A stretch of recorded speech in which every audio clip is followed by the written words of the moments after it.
Bapak Ibu yang dimuliakan, kita teruskan menyambung pembahasan ilmu tasawuf masih dalam seluk-beluk mensucikan diri dari sifat dan akhlak tercela, yaitu satu penyakit jiwa yang sangat berbahaya, yaitu sifat hasad, sifat kedengkian.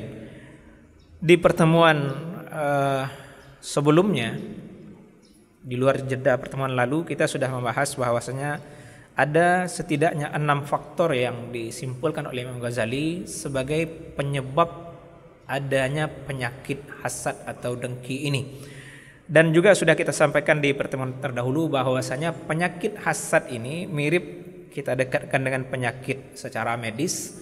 Dia memiliki tingkatan-tingkatan. Ada stadium yang lebih parah dibanding yang lain.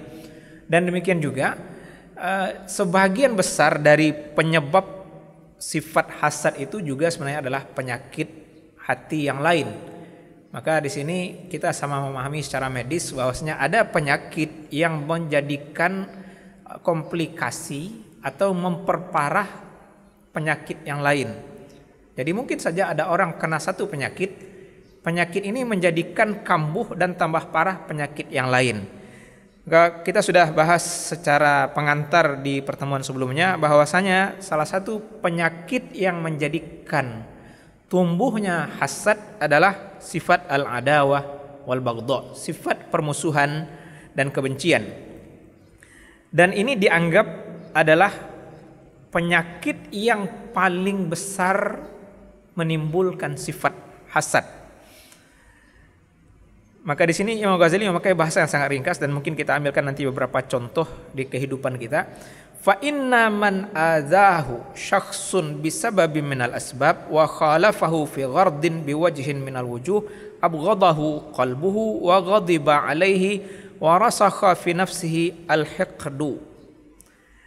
Seseorang yang disakiti oleh orang lain, oleh orang ini mungkin karena satu sebab tertentu gitu, atau orang itu menyelisihi dia dalam hal yang semestinya dia harap orang ini setuju tapi tidak setuju, dia sakit hati dengan itu. Itu menjadikan dia benci kepada orang tersebut dan menjadikan dia memusuhinya. Kita ambil contoh di sini, mungkin kita bertetangga. Ada hal-hal yang membuat kita tersakiti oleh tetangga. Itu membuahkan kita benci kepada tetangga dan memusuhinya. Maka di antara bentuk permusuhan itu, di antaranya mungkin ada orang yang tidak tegur sapa dengan tetangga. Dia menghilangkan kebahagiaan hidupnya karena memenangkan sifat kebencian dan permusuhan di dalam diri. Maka kalau boleh kita garis bawah jamaah di sini, kita harus kembali kepada kesadaran diri bahwasanya sesama manusia secara prinsipnya kita bersaudara. Kita lahir dari Adam dan Hawa.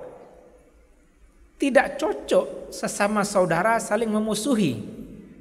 Kita sudah belajar dari 2 anak Adam yang memiliki sifat permusuhan itu dimurkai oleh Allah Ta'ala sehingga, dan dia akhirnya karena kedengkian, kita sudah bahas dahulu, membunuh saudaranya dan dia memikul dosa tambahan. Tidak ada satu anak Adam yang darahnya tertumpah ke bumi secara aniaya, melainkan anak Adam pertama yang membunuh ikut memikul dosanya, tambah berat dosa dia.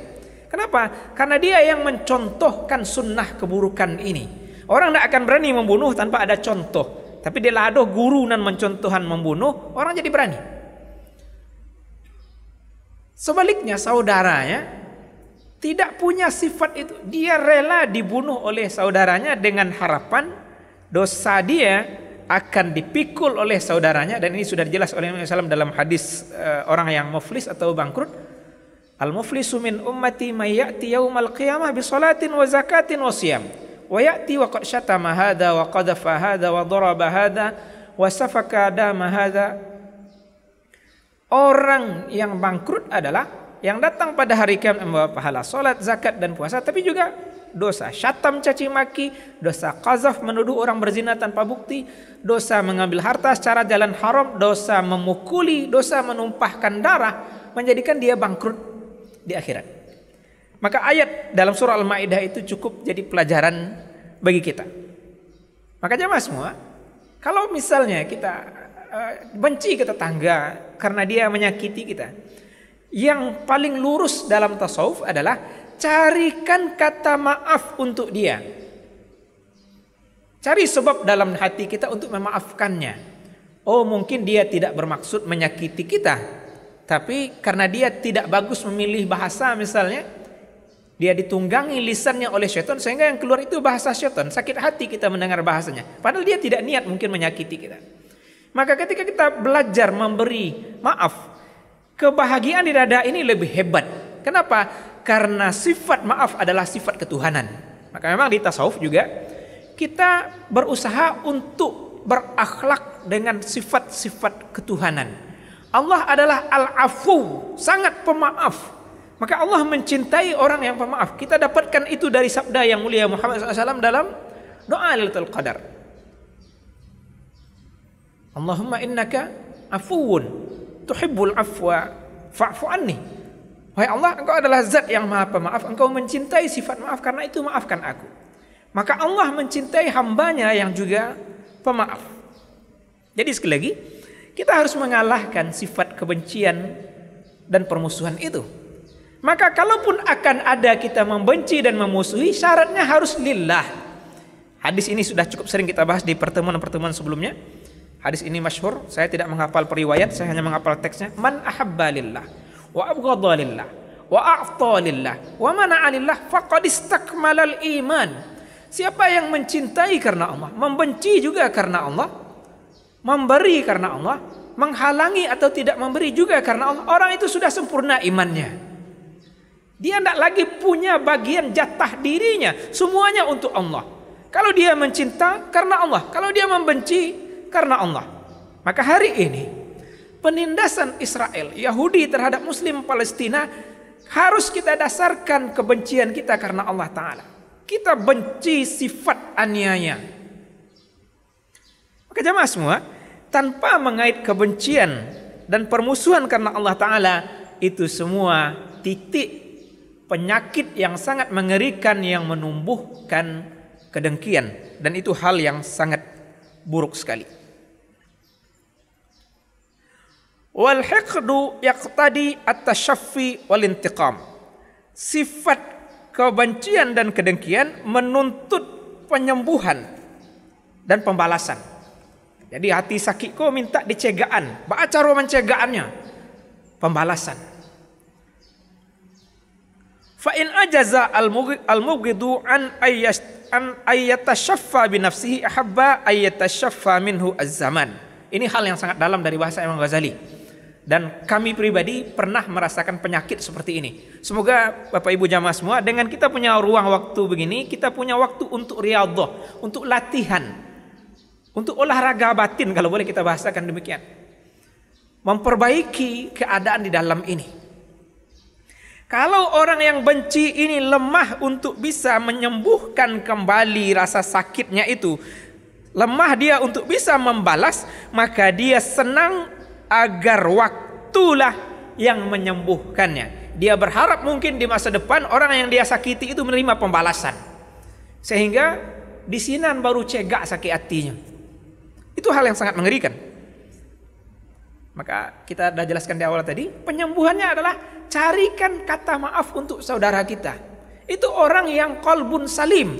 Itulah yang Allah kabarkan di Quran, yang selamat adalah yang pulang dengan jantung hati yang sehat dan selamat, sembuh dari segala penyakit-penyakit berbahaya ini.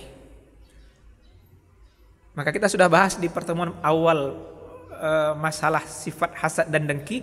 Justru sahabat Rasulullah 3 hari dikabarkan masuk lewat sana penduduk sorga, karena dia membersihkan dirinya dari kedengkian, kebencian terhadap sesama muslim sebelum dia menutup mata dalam tidur. Dan juga kita sudah sama mengetahui bahwasanya kedengkian ini ketika ada dalam diri kita, dia memakan pahala kebaikan sebagaimana api memakan bahan bakar. Nah, kalau dulu kan terjemahannya kayu bakar, karena zaman dulu tuh cuma kayu saja yang dibakar. Kalau sekarang sudah bahan bakar. Bahan bakar itu beragam. Wa rubbama yuhilu dzalika ala karamati nafsihi 'inda Allah Ta'ala. famahma asabat aduhu baliyatan fariha biha wa zannaha mukafa'atan lahu min jihatillahi ala bugdihi wa annaha li ajlihi. Ini lebih mengerikan lagi bahasa Imam Ghazali. Maka bagian ini mungkin kita terjemah utuh saja. Boleh jadi itu menjadikan dia mengalihkan sakit hati dari kebencian dan permusuhan ini atas kemuliaan dirinya di sisi Allah Ta'ala. Maka ketika orang yang dia musuhi ditimpa ujian, ditimpa musibah, dia bersenang hati, dia gembira, dan dia mengira ditimpanya orang yang dia benci dan dia musuhi itu oleh ujian atau musibah dari Allah Ta'ala, itu adalah balasan yang setimpal karena dia orang yang dimuliakan oleh Allah, sehingga Allah membalaskan sakit hatinya dengan menimpakan musibah kepada orang yang dia benci. Itu hebat sekali tipu daya syaitan. Awak menganggap diri awak mulia, sehingga ketika orang yang awak banci menderita, ditimpa musibah dan bencana, itu kita kira itu cara Allah mengobati hati kita. Allah azab dia demi menyembuhkan hati kita. Padahal itu adalah tipu daya syaitan ke diri kita. Kenapa? Karena kita bergembira atas penderitaan orang lain, dan itulah hakikat dari hasad. Senang melihat saudara susah. Itu hal yang sangat mengerikan. Dan kita harus menyembuhkan diri dari penyakit-penyakit seperti ini. Maka jamaah semua, semoga Allah berikan umur kepada kita, atau oleh guru yang lain kalau saya tidak bisa menyelesaikan ini. Maka penyakit kebencian dan permusuhan itu juga harus diobati. Ini harus kita obati bertahap. Karena kalau tidak, penyakit hasad ini menggerogoti pahala tanpa sadar. Kita nanti di hadapan Allah mengira banyak pahala, tapi sudah habis. Lah nyobaka di api. Wa mahma asabathu ni'mah sa'ahu dzalika li'annahu diddu muradihi. Ini lebih terasa lagi. Ketika orang yang kita musuhi dan kita benci ditimpa atau diberi kenikmatan, kesenangan, kita yang jadi buruk. Dan ini sudah umum di masyarakat bahasa ini. Kalau sanang orang, inyo na menderita. Kalau menderita orang, inyo na sanang. Kenapa? Karena itu tidak cocok dengan keinginannya. Dia ingin orang itu menderita, tapi orang ini dikasih senang, maka dia yang sakit. Dia menderita karena itu.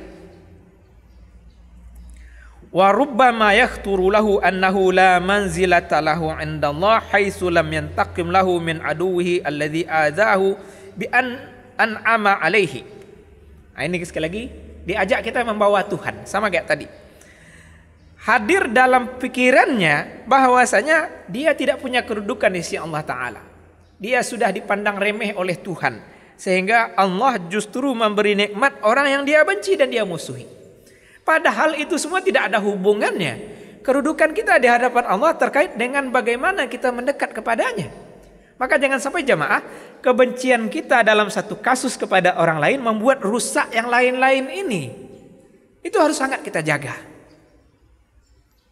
Maka kami berharap majelis kita yang singkat ini adalah sarana bagi kita sekali sepekan menyentuh jantung hati kita ini untuk semakin membaik, agar nanti ketika ajal menjemput kita, kita bersih hati, diberi karunia melafazkan la ilaha illallah, atau setidaknya mempertahankan dia tidak tercerabut oleh syaitan waktu sakaratul maut.